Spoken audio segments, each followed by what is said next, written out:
we could do in the small space we're in. And I do think, I do think we need much more teen input. I think we're much better than in terms of the teen center. Right, no, Excellent, better than the railroad. right, that's what I'm looking for, is that,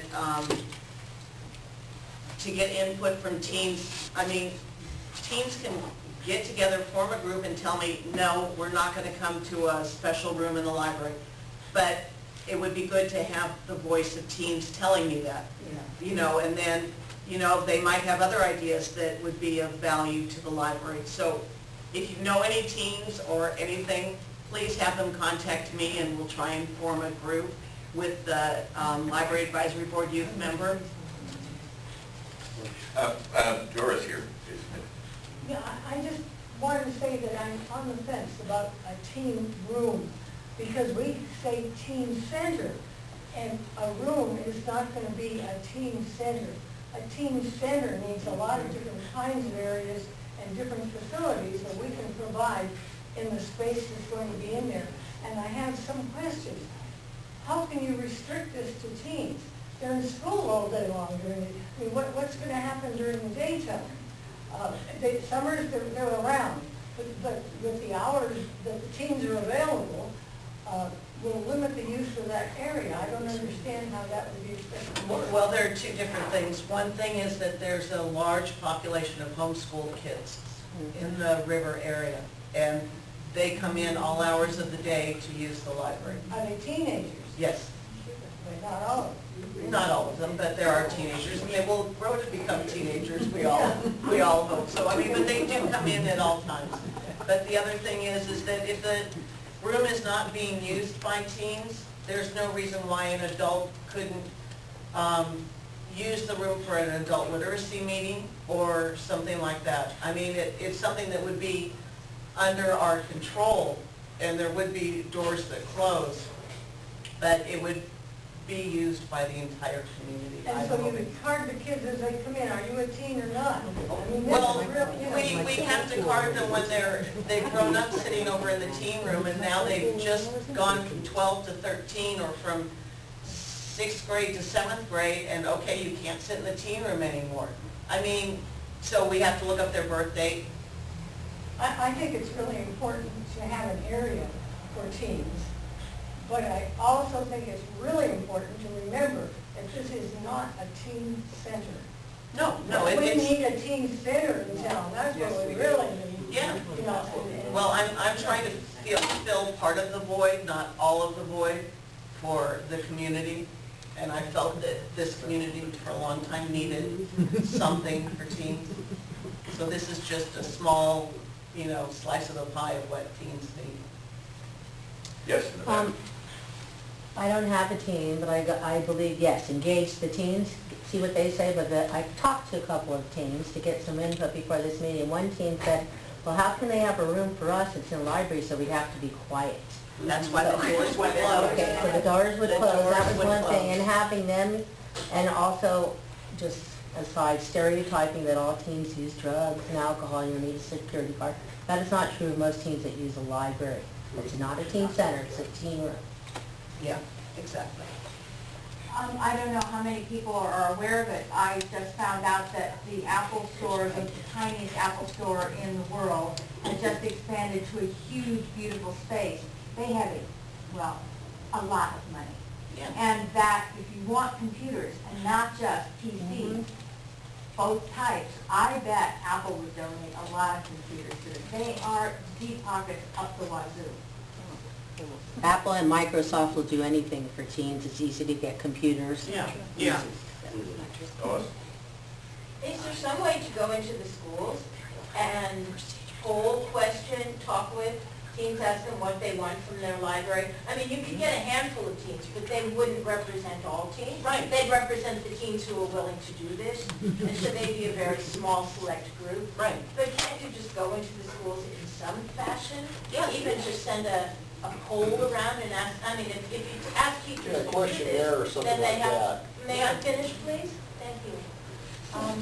And because they may not want a teen room at all, or they may be dying for a teen room. How do we know? We're not teens and we're all being theoretical about this. Right, well, the Forestville Library is located at El Molino, so it's easy enough to set up something through the library there to a survey for the kids, to get it distributed to all the kids. But with the survey, the thing is that you're going to get responses from those who do want a teen room, but, you know, I don't know that the responses, everybody would respond. It would be the same thing of getting a small group. I mean, what the percentage Well, is if of... you did it to the classrooms, they might have to respond. No, I mean, see, Yeah, I no, don't I know. force, but I think if you made it not that, I mean, if you already put it in the library, and then, of course, you're self-selecting. But if you do it through the classroom, Right. so all the kids have to go to class, and make it available to them and ask them if they do that, or ask the teachers to make that part of the day. No, we do have contacts in the schools, in Guerneville, the middle school, and Monterey, so... Otherwise, it's all theoretical. I've been down this road with trying to get together a teen center. It got unfortunately co-opted by a politician, and it ended there. But it's still, it's a big question. Do teens Yeah. really want that? And if they want something, what is it that they want? Right. We don't know. John? I think a good way to get the information from the teens is to use the teens themselves to, like have Jessica, appoint her to contact certain classes or whatever internally. And it might be much more powerful, I think, if she were doing it than a letter came from somewhere else. But peers, that's the Yeah, yeah. good idea to do that. She sounds like she would be willing to do it. Yeah. If you want to capture teens in the homeschools and things like this, you should set up a web page for a library for people of that age. That's where they will go on Facebook and they will tell you what they think. They're much more apt to do that than fill out a survey for the homeschool that we have here or something. They're much, going into schools too, definitely, Right. but that's another free thing you could do. And that's where teens are engaged. Well, and I would say, like all social issues, you know, everybody would love to have the grand solution that did everything for everybody, but you have to do little bits and pieces. On this teen issue, we're opening down in Mighty Rio, skate park, and it probably is only going to serve, 5 or 10% of teenagers, but nonetheless, it's something anyway, and it's something we can get in, and we've got funding for it to actually put it there. So, this won't be a solution that will, be thronging with 500 teenagers every day, but it will satisfy a need that some of them feel, and you solve all problems by little steps. Well, I think you really need to make it very clear that there is not a single place that I know of where teens can go after school, for instance. And you'll see, if you drive down Armstrong Woods Road, you will see them sitting out here, waiting for their folks to come and pick them up or whatever they're doing.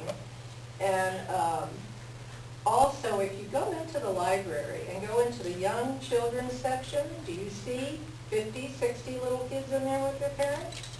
You don't, Marty. They just filter in throughout the day. Exactly. And I think that's what will happen with the teen room, because you already mentioned it, because I was going to say about the home school kids. Right. And there's a lot of those. Anyway, just drive by sometime and see these kids standing out here. These are the kids that are going to use that room. Anyway, that's my two. Thank you. Yes? This is a question for Ms. Wilson. I'd like a little more information about the cost to get things that we want to donate to this specific branch into the system, because I know that is the bottleneck. It costs money to have everything put through and become part so it can be checked out, checked in. But at the same time, a lot of people have things that I believe the branch really wants, and we're at an impasse. We can't get past that cost thing. So you're talking about the cost of books and DVDs, or you? Yes, DVDs specifically, and how much does it cost? Somebody Yeah, I said, well, don't- maybe the donor would like to Pony up. pony up, but how much does it cost? Yeah, exactly, and I really don't have that answer, but I've made a note of that, and I will inquire about that. I don't know why it would cost more to take something that was donated and put it into the system than to buy something new, so. Well, with our materials budget, the processing charges are taken off the top. So anything we buy, those processing charges have already been taken care of, so then it becomes off the top. And there were issues about materials management, it being too much of a workload. Yeah, I'll ask David Dodd. He's the new collections manager, and he oversaw the implementation of the e-books recently. So I don't know, like, per items, what it would cost, but I can get that answer. Just a thought, when you're talking, somebody's donating, they're, okay, I've downloaded my CD, so I'm going to donate it to you. I understand, so just looking at the cost, that the county then would have to listen to this 30 CD set to make sure there's no scratches before they could even implement it into your library system. So imagine the time, yes, job preservation, of sitting and having to listen to that. That alone is so, it's not worth it, unfortunately.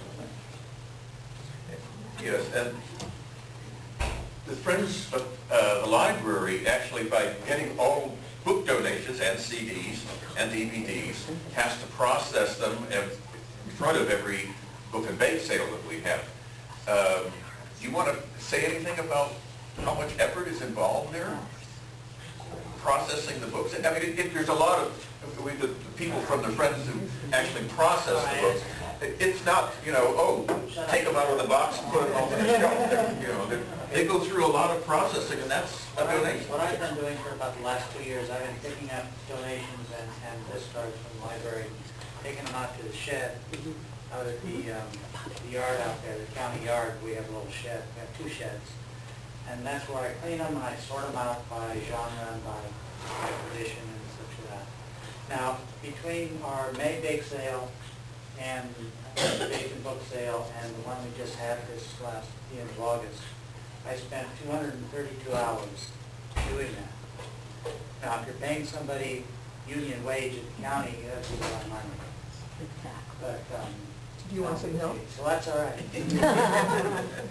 So it does take a lot of time and a lot of effort, and I'm driving back and forth and hauling books and things like that. So that's how that gets done. But Well, you do more than that. Tell him everything. He also, between he and his wife Ursula, have streamlined our book sale down to, almost a day and a half of what used to take us a whole week to put a book sale together. Wow. And he, yes.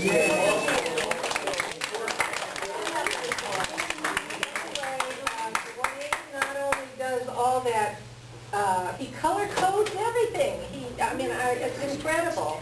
And he also goes online with Amazon or whatever with special price books to see what bookbinders.com, whatever they're selling those same books at. It is how he figures the price that we do on our special price. And there's a lot of stuff that these 2 people do. They've just got us, all we do is obey. Tell us what to do and we do it. We do so much for those. Absolutely.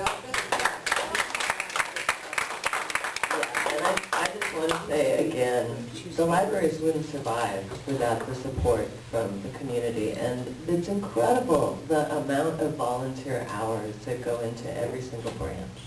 It's amazing, it's overwhelming, and thank you. We wouldn't be here. But without.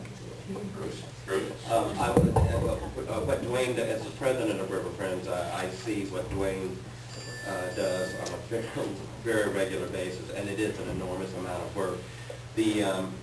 With regard to the books, I seem to remember that in the past, donations would come in and the library staff would go through to see if there was a book that had been donated that could go into the collections. Are you still doing that? Or? Yes, yes. They're doing that. So that is one thing that we're pulling out some of the really exceptional books from the donations that come in through the